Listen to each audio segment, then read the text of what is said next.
Pastor Boyle here, coming to you from Revival Baptist Church. We are at our family camp, and I'm joined with my wife and the McMurtry family.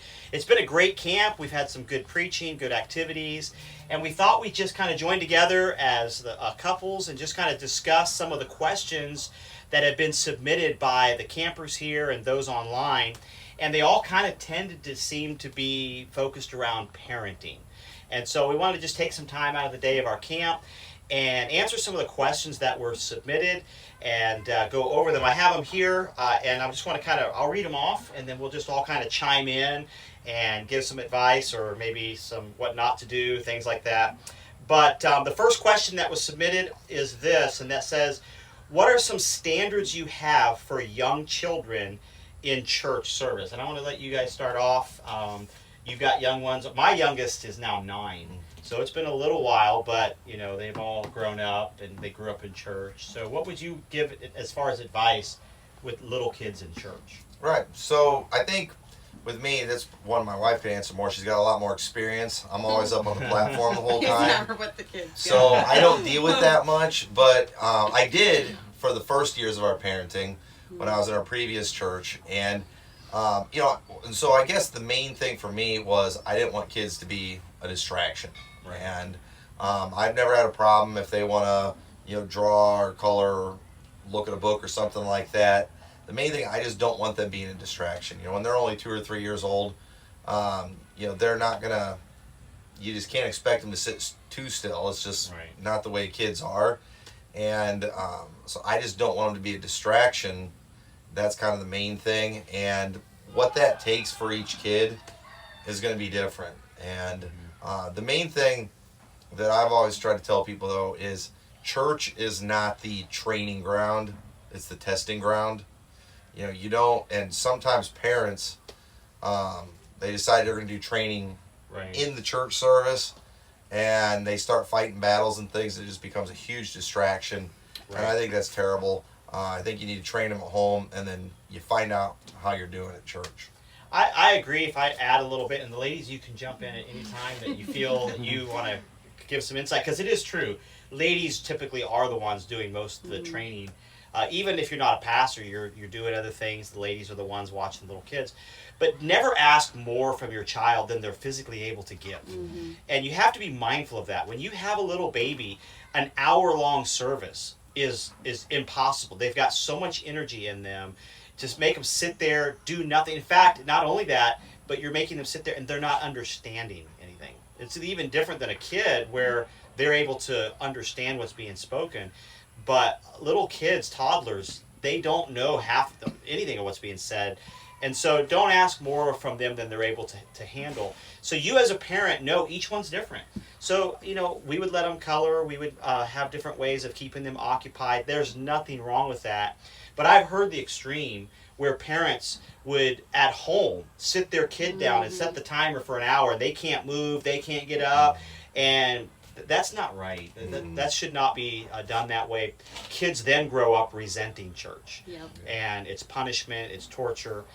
So just, be a merciful parent.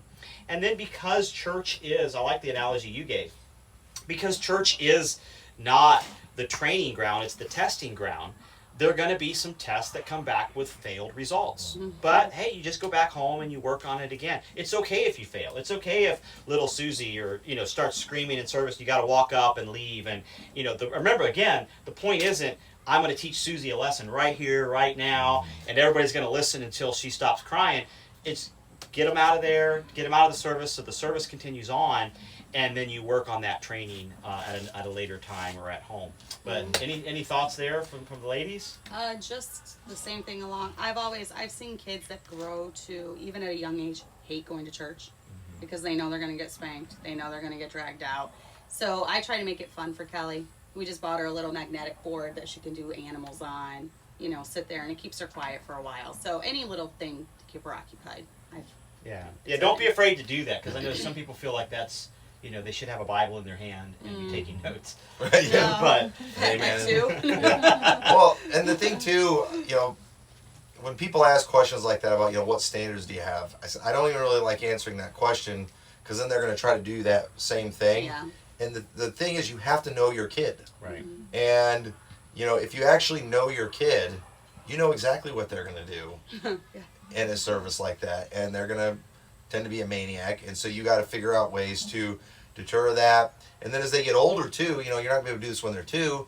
But, when they start getting a little bit older, you can start talking to them before service and saying, if you can sit through the whole service and be quiet and I don't have to take you out, you can reward them with something. Right. And get them thinking about that. But, that's not going to happen, especially in a family integrated church where you have them in there, from the beginning. Where a lot of churches, they don't even bring them into the service till after they're 3 years old, and sometimes it's even older than that. Yeah. But, you can't expect too much from your kids like that. It's not realistic, and you will turn church into a miserable thing for them. And eventually, I know they need to listen to the preaching, but eventually they're going to start picking it up and getting interested on their own. That's how it was for me. My parents, they let me do stuff as long as I was quiet. Yeah. And including fall asleep sometimes. Because that really Sometimes that wasn't so quiet for some of our kids. Yeah. You can hear them snoring. Yeah. You're trying to wake them up. And then another thing too with that, the other extreme would be, also when they're intentionally misbehaving, when they do need that spanking or they do need the crayons taken from them, because you'll know your child. You'll know when they're acting abnormal. Hey, this is not accepted behavior because you don't normally act this way, so don't start now. So don't be one of those parents that you write down everything that's said in this broadcast and then you follow that to the T. Know your children, develop a relationship with them, and know when you're asking too much. And then I think the advice I like that I'll probably find myself quoting, it's not the place to train your children, it's a place to test your children. Train them at home. Next question, kind of in the same direction, but it has to do with home. It says, do you have any Bible standards for children at home? And I'm going to take that to mean like Bible requirements for our children, devotions, things like that for our children at home. Well, I think again, with the standard on that, we don't have this required regimented thing we do. I mean, the kids are around church all the time. They're around preaching all the time. I think the main thing, though, where they have it is through the homeschooling. Yeah. Right. And so that's just kind of part of their curriculum and part of what they're doing. They are reading the Bible through things like that. Right. I don't believe in ever using it for a punishment. Right. Which I know some people do, and I think that's a terrible mistake when you do that. But, we ask a lot of our families, especially when you're in a pastor's home where they're in church all the time. I mean, you take them out soul and you do all these things. And, I don't think, some people are real strict about doing the family devotions and things, and I think that's fine too. But, I think if you're going to do that, you need to make sure you find out a way to keep it fun. Right. And make sure they enjoy it. And, so we don't go real crazy with that stuff. But. Same here, and I grew up that way as well. My dad had always told us as kids he doesn't want us reading our Bibles and going through these rituals because it's that time of the day or it's that required. He's like, I want you to read your Bible because you want to read your Bible. And really, if you are raising your kids in active church, they're getting so much Bible. They're memorizing verses for the homeschool. They're memorizing verses for the soul winning program. It's not that there's a lack of Bible, but you want to see them read it because they want to. And I've seen it in homes where it's like Bible reading is a punishment that you have to start your day off with. Sit down and you have to read your Bible for 30 minutes or an hour or whatever. And I've never seen it work well where you're forcing them to sit there and read the Bible. It's like it's almost like schoolwork for them. Right. It's like, no, I don't want it. I want Bible reading to be like, this is my relationship with the Lord. So in a great setting, in a proper home setting, there's not a lack of Bible, just based on all the activities in homeschooling. So anything above that, I want it to be their own personal desire. And it's great as a parent to walk in and see your kid reading their Bible in their bedroom, see them praying on their own. That means more to me than having to holler at them every morning to sit down and grab their Bible and read it. But again, these are just how we've done it. Take it for what it's worth. But some good answers. I know for me, at first, I read through the Bible for the first time when I was 9 years old. And nobody made me do it. Right. But my dad, he encouraged it. And he just told me, he said, if you read through that Bible. He said, I'll take you to the Christian bookstore and I'll get you any Bible there you want. We'll get your name engraved in the front. And, and I thought that was just a huge deal. He just got me fired up about it. And I did it. And then I got that new Bible. I wanted to read through it too. Yeah. And since 1990, there's only been 2 years that I didn't read through the Bible at least once. You're almost qualified to be a pastor. Almost. Getting close. Yeah. But no, I mean, it kind of reminds me of the message that you preached the other night, and that was where there's those people who don't believe the standards, but they're miserable by them and they're forced to. So anybody who doesn't hold those standards is like, well, if I have to wear this dress, they have to wear the dress. If I have to act this way, they have to act this way. Versus someone who holds those standards because they believe them, then if someone else isn't at that point in their life, it's not offending them. It's just like, well, hey, I do this not because I have to, because I want to. So sometimes parents who have to read their Bible and they then pass it down to their children, if I have to, you have to, and it's not that way at all. You want them to want to do those things. And so, a lot of that is more of the spirit than anything. Here's another question when it comes to child rearing. It says, how do you balance discipline for a child who purposely causes mischief for attention? I know we wouldn't have anything like that being pastors, but maybe hypothetically. Once again, every child's personality is different. Right. So, for me, if I feel like, I don't know, Robin, if it's like this with you, but I feel like if a child is acting out more, they need attention. They need positive attention. So yeah, you need to punish when they have done cross one of your boundaries, such as disobeying, lying, whatever. But maybe they do need them one at one time. So maybe spend a week focusing on that child, really giving them positive affirmation.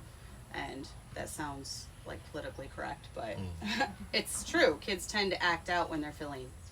Yeah. Again, it comes down to just knowing your kid. Yeah. You have to find their motivator. That was. When I taught in the Christian school, especially with boys, I learned every boy has a motivator, something that just makes him want to do something. Right. There's a thing, they have that thing that you can use to kind of motivate them to do good. And so it's just a matter of knowing your kids, and you'll be able to figure out what to do. It's just when it's the neglect that's going to, turn the kid bad. And you can spank your kid and still neglect them. Right.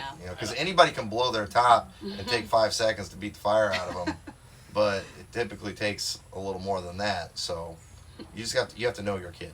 Right, and it's a very good point.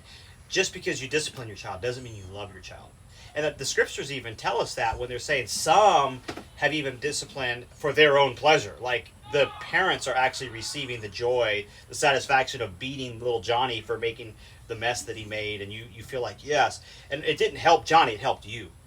And God refers that he's not like that he does it for our own benefit. And so we want to make sure we're doing that when it comes to the discipline side. But sometimes kids are crying out for attention, and the only time mom or dad ever even notice them is when they're doing something wrong. And that's a neglect on the parent's part. It should not be that the only time you look at your child or acknowledge them is when you're correcting them. And sadly, that's what happens.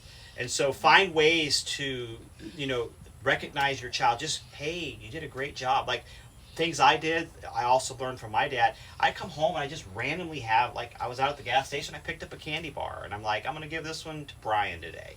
Come home and hey Brian, I thought of you today. I got you something. What is it? Let me see. And they're all, it doesn't matter what it is at that point. He's just glad I thought about it. And I'm like, oh, here's a candy bar. I'm like, oh yeah. And you just randomly, and as parents which kid needs that. They don't then have to cry out for attention. They're getting that. But if the only time dad ever thinks about them or talks about them is when they're in trouble, you'll find them doing that. But I would never advise giving them the candy bar because they're acting out, wanting attention. They need discipline at that point, but then find a way to give them a positive engagement of attention at a later point. Because once you feed that monster, it never ends. That's when you get those problems where now they're doing all kinds of things just to get attention. Any other thoughts on that before I move on? No, that's good. All right. And let's see here. Next question. What are some ways and how often do you spend one-on-one time, that kind of piggybacks off of this, do you spend one-on-one time with multiple children of different ages? So how do you balance one-on-one time with so many children? Well, one thing is, especially when you have a lot of kids, you can't just come up with a schedule really, but you do play some of it by ear. But the one thing that we've always done, my dad did this, even just that once a year, we always knew, we were going out with Dad for a birthday. And I've done that with our kids from the time they were little. We take them out to eat, take them to the store, buy something for them. So there's things like that where they know that's going to happen. But then, like, even with her, just when it comes to shopping for groceries and stuff, usually she'll just take one of them. I'll rotate the kids. And then, take them out to eat. Yeah, do something special for them. So there's kind of that too. So it's not just like a once a year thing. But, so having some kind of planned things that they can anticipate is important.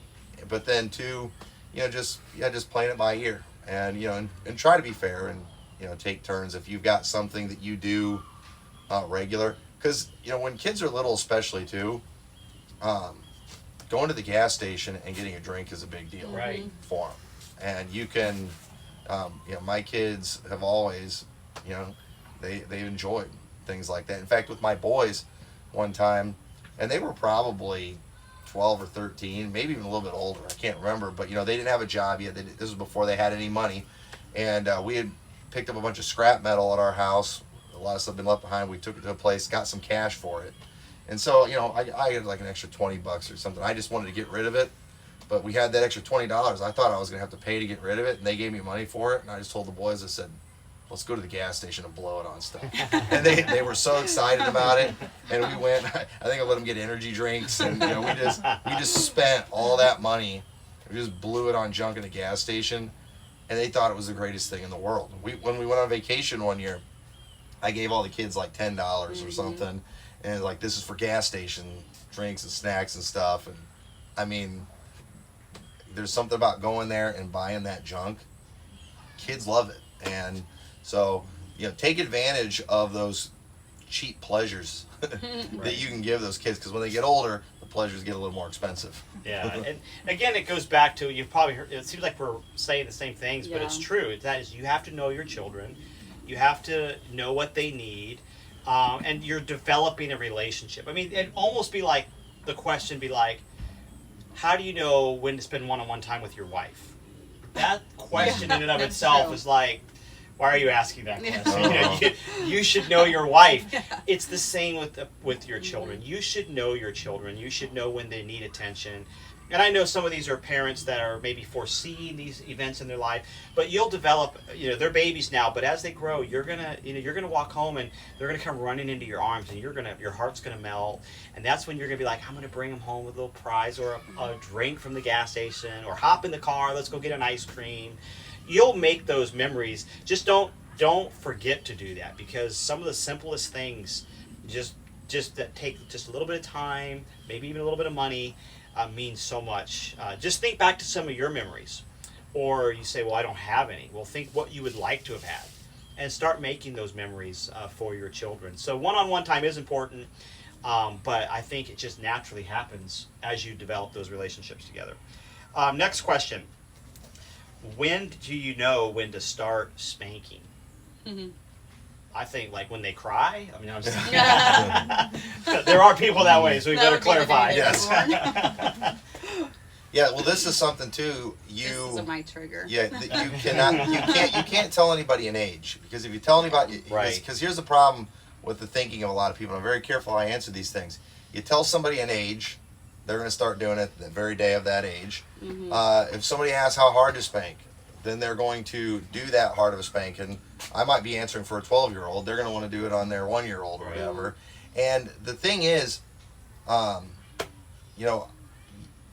we say start spanking, you got to understand, first off, when they're real little, you do not have to really inflict much pain at all. You would the power of that deep no and a little, I mean, it sends the message. I with my little kids, I can give them the same swat playing with them on the rear, and a lot of times they'll look at me, To see and he's- if I'm yeah. playing, then they you know, smile. If I got a mean look on my face, they cry. And so, you know, I think it's okay to spank your kids while they're young, but boy, when, you know, it's not, you do not hurt that child. You know, do not, you know, you don't have to inflict pain. You just need to send a message, and they need to be old enough to understand that they're doing something wrong. Right. And some parents, they're just like spanking their kid because their little baby because it's crying, Because and it's the baby annoying them. yeah, the Right. baby has no idea why it's getting spanked. That is absolutely horrible. We've heard preaching that says like what? From the time you bring them home from the hospital? Yeah. That's horrible. Yeah, you know, those are with girls maybe a little bit later, but boy, Makes as me soon as you bring them so home from the mad. hospital, it's like, shut up. Right. That's First, horrible. you have no idea what you're talking about.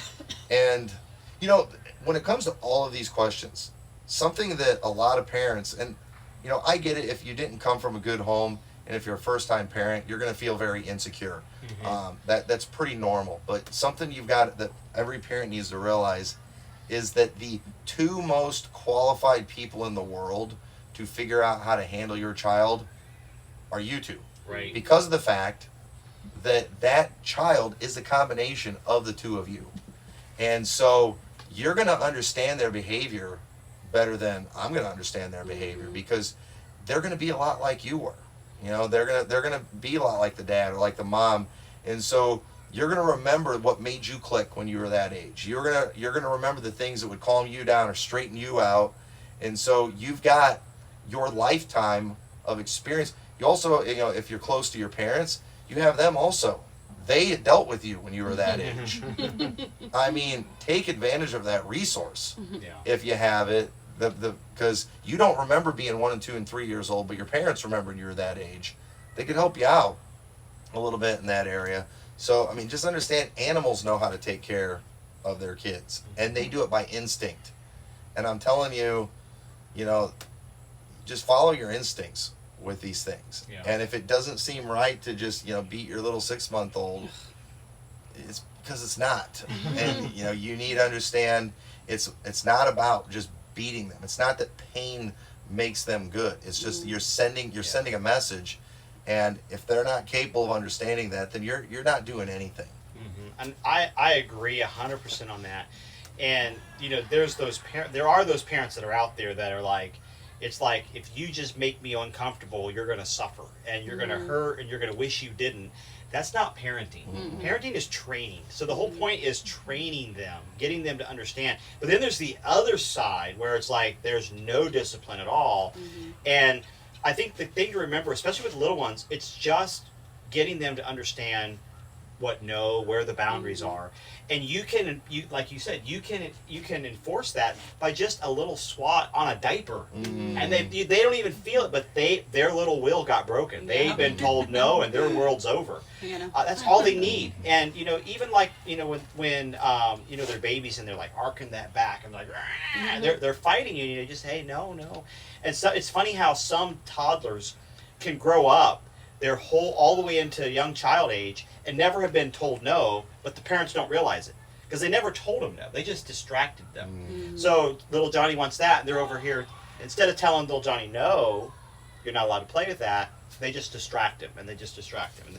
And his will has never been broken. He's never been told no. He's never had to submit. He's just been tricked into obeying. And then you end up with bigger battles later on when they're older. But not everything's a battle. Don't be that parent. Don't take everything as black and white. Figure out where your boundaries are individually, different for each child.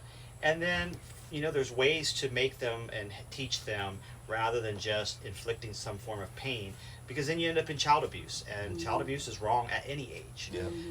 So that's any other thoughts on? Well, think about this too. So Hannah, she's 11 months old, you know, and she already knows what no means.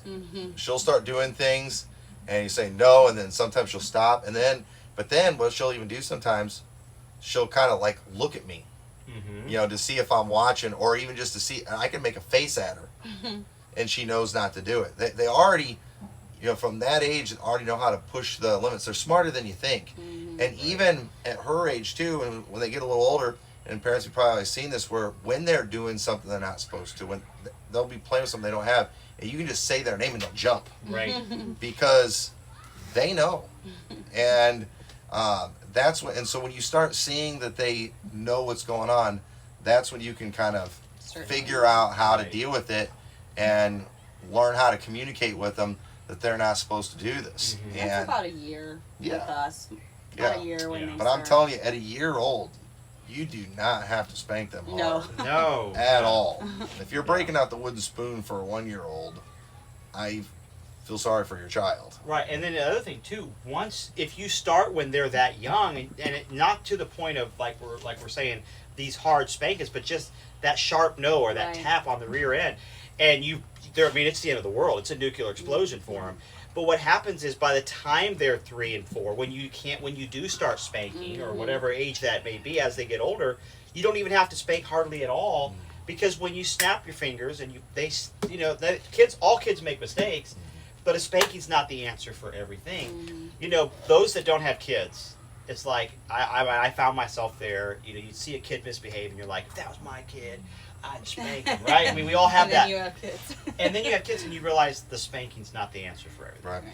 Right. And along with spanking too, and just disciplining, remember too, it's your job to do that, but it's also your job to comfort them after that too. Right. And something that's very effective, and I frankly just think it's super cute too. Like with our little girls, whenever they've been being bad, I can just kind of get in their face, look them right in the eye, and just no, and they'll do the poochy lip.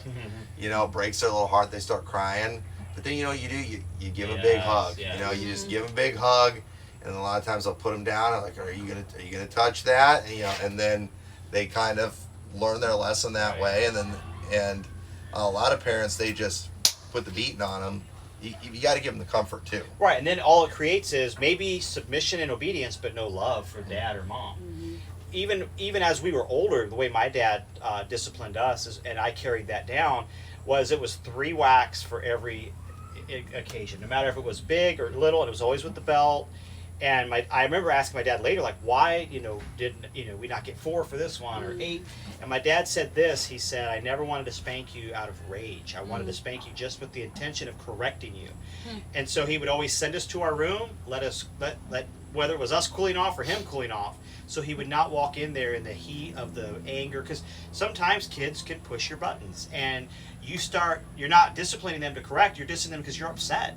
And that is not proper discipline. And so I learned that from my dad. We'd send the kids to the room, then we'd go in and say, hey, do you know why you're in the room? Yes. Okay, well, what do I have to do at this point?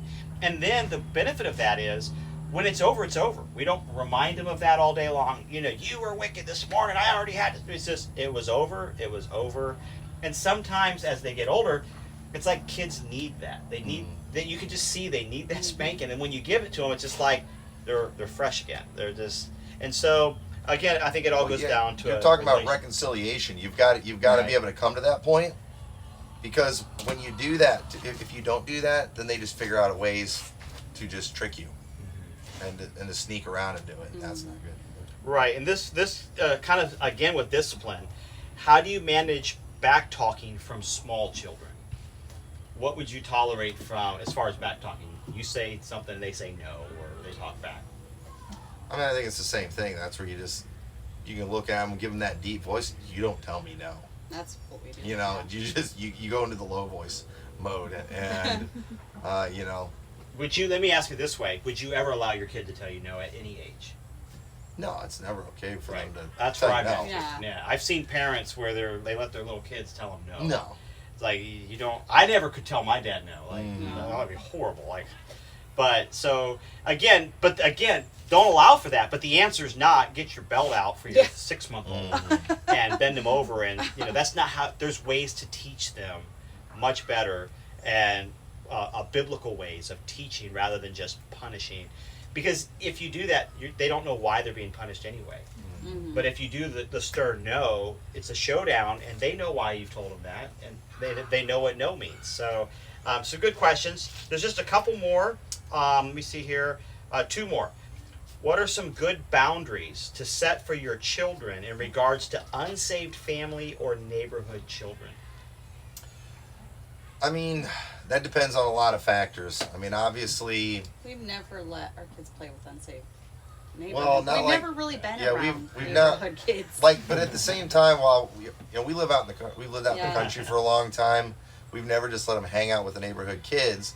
But at the same time, too, if our kids are around other kids, they play with them, whether it's in the park, Right. Our kids have always been very social, and we don't be like, hey, those kids are unsaved over there. But I think the important thing is just as long as they understand, hey, if you ever see certain behavior, Right. get away. So when they're real little, you don't really have to worry about it. But when they start getting older, you have kids that'll sometimes get start talking nasty, cussing. You have to teach your kids. You got to walk away from that kind of thing. Right. We've But- had those situations, haven't we? Yeah. Where that's happened. Yeah, and The then kids will- with family too, you got to play that by ear too, because obviously it's family. I don't believe in just looking for reasons to shut family out of your life. I Right. think you should No. look for ways to keep the relationship strong. Amen. The important thing is don't put yourself in compromising situations. And so if they've got cousins that are just heathens, I mean, by all means love them, but don't let them go spend the night at their house. So it's all about keeping yourself at the advantage. Don't give them the advantage in any situation. And then it's knowing your kids too, some kids are leaders, others are followers. And some kids have a lot of character and a love for the Lord. Some just go with the flow. So it really depends on your child when it comes to a lot of those things. Yeah, I would agree. Because the extreme of that is no kid is good enough to be around your Right. kid. And we've all seen them, where they even use that to we don't participate in any family get-togethers because, I come from an unsaved family and all the cousins aren't saved, therefore we don't, and it creates this, even in the church setting, it's like they come in, they can't fellowship with any of the kids, and that just creates resentment in the heart of the kids. Growing up, we were never allowed to play with neighborhood kids. Outside of in our yard, sometimes my dad would say, hey, they can come over and play a little bit. We'd play, but it was monitored by us. We never went to their house and played. You were at the advantage. Right, we Yes. had the advantage. So we could call, hey, we don't talk like that here. Mm-hmm. Hey, we aren't allowed. Help, it's time to come in, kids. So never sleepovers for sure. We never did any of that sort. But just remember, with family, have a lot more mercy than you do. I might let my kids go to a family reunion and hang out with kids that I would never let them play with, just strangers in a park. But it's because they're family. But it still is structured, and I do have the advantage. But if I had a child that I felt that was influencing them, then I would say, we're going to skip this reunion this year because I feel like it might affect my child. But be merciful. I know so many well-meaning parents, their parents are unsaved, so they never let them be around their grandkids, and I don't think that's wise. I think that you honor them. They're still your mom and dad. That's their grandparents, saved or unsaved. Now, obviously, you would request, hey, I don't want them to be around whatever it is, the boundaries you've set. No alcohol, no rock music. Right. And if they're not willing to concede those areas, they don't need to be around your kids anyway. But you'll find some parents are just wanting to be around, or grandparents wanting to be around their kids, but parents have created too strict of an environment where no one's good enough. So it takes discernment, and just be, as a parent, you're watching your children. You're looking at the product. If you're seeing a rebellious streak all of a sudden come out, you gotta think, where are they learning this from? What's happening? And set that accordingly. That leads us to the last question, and it says, what are some mistakes that you've made early on in child rearing that you've learned from? If you could go back and do it again. I think probably making just too big of a stink Yeah. out of some things. Yeah. Being too strict. Especially, Having too high of expectations. yeah, that's why the firstborn gets the double portion of the blessing. Yeah, it is. Every parent's going to be perfect. Well, that child's going to be perfect, and they're probably a little too harsh on them sometimes, and expect way too much from them. You don't want to try to fix all your regrets from your life, with your child. Where, obviously you don't want them to make some of the same mistakes, but I think sometimes parents, they punish their child almost as a way to punish themselves for all the areas where they messed up, and I don't think that's I don't think that's good. And I think when it comes to a lot of things, you know, even just like, you know, behavior and stuff, there's probably some areas where we could have lightened up a little bit and not been. We were really strict. Yeah, with our first it's three. harsh. Yeah. But you know, it goes to the point, which kind of has been the theme I've noticed, and that is, as new parents, we're like super strict because we act as if, you know, raising these children, it's going to be like one mistake and we got Yes. bad, rebellious kids. Right. And I think you'll see that those that have more than one child, you know, the more they have, it seems like the lenienter we get, but yet the product is the same. And I think we realize, I guess I don't have to be that strict for them to love the Lord and to turn out right. And so I'm not, you know, you have to go through that process. Every parent does. Mm-hmm. But you learn the more you have that it's not as hard to have good kids as you might think. You can make mistakes. You can learn and improve. Some of the regrets or things that I've learned were we waited too long with Joshua before we had those showdowns with the stern no, because we were of the they don't understand. I don't think they 6, 7, 8 months they don't know, because they can't really communicate yet. Right. But they, like you said, you can see them look at you and they're testing you, and we just waited till it was too long, and so it ended up with us. We had bigger showdowns that lasted a little longer maybe than we did with the little ones when. Sometimes just pushing their hand away from. Yeah. They go to reach it and you push their hand away.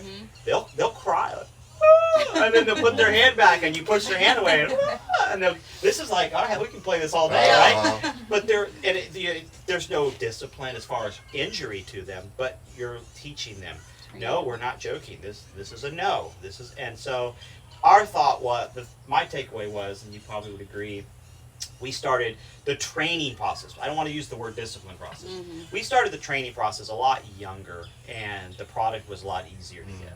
Well, and you mentioned too, you get a little more lenient, but I think what it is often people's excessive strictness is a sign of their insecurity. And so I think what you see when people are lightening up on the strictness, it's their confidence level is up. Because they're not afraid one mistake and I've lost my child, you know. And so, you find out that, hey, kids go through phases. They grow out of some of these things. They're going to be fine. They can get hurt and they'll heal from it. We don't want our first kid to ever, break a bone or anything like that or get stitches. Kids are going to get hurt, there's going to be accidents, things are going to happen, and you can't let them you don't want to make them miserable trying to protect them, kind of like the government's doing in our country right now. They're making us all miserable trying to protect us. And don't do that as a parent. Let them live life. Let them be wild. Let them get hurt. And not everything has to be a major battle. All right. Well, that's it for the questions. I appreciate those that submitted them. I hope this is a blessing. If it sparks more questions, there's probably a way to leave a comment under there. You can do so, and it'll get to us, and we can maybe answer those in future sessions. But this is an annual camp. We hope that you can come. It's about this time every year. We hope to see you come. It's just kind of been a very edifying week. I've enjoyed having the McMurtry family here. They made a big effort to be here. He'll have preached 5 times before we let him go back, so he'll be tired of us, and we'll be tired of him. But we're so glad that they could come. But stay tuned for more videos like this.